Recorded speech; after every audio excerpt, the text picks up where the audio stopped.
Ukrainians living in the East Midlands say they continue to worry about their home country as concerns remain over a potential invasion by Russia. Well, the Russians have always denied the claims, even saying today that they were pulling some of their troops back from the border. Well, one leading figure in Nottingham has told ITV News Central an invasion would be catastrophic for the whole of Europe.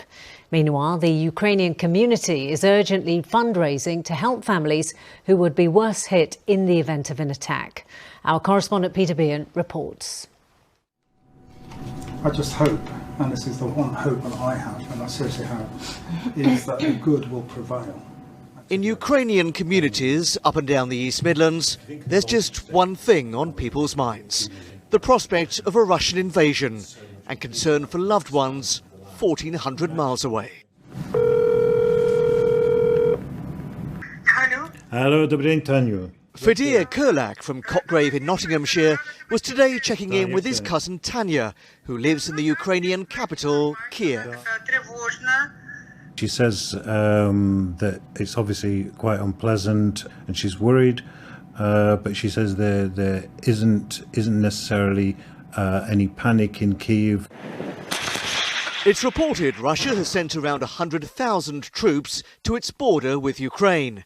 Moscow insists it's not planning an invasion. President Putin today claimed he's already pulling some of his forces back. Tensions, though, remain high. The West ramping up diplomatic efforts to avoid all-out war. The consequences of an invasion of Ukraine would be absolutely catastrophic.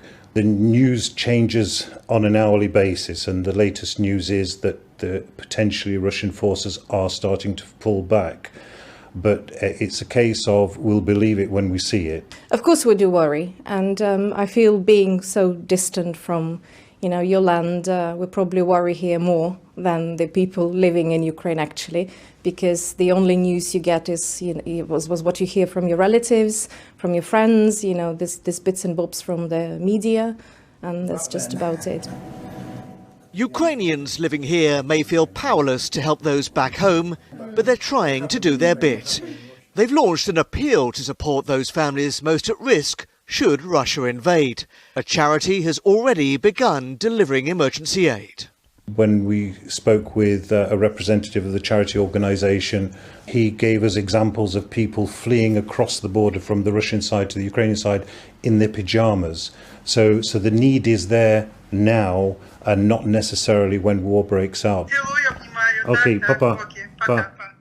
Loved ones may seem a long way away right now as they watch from afar and hope war can be averted. Peter Bean, ITV News, Nottingham.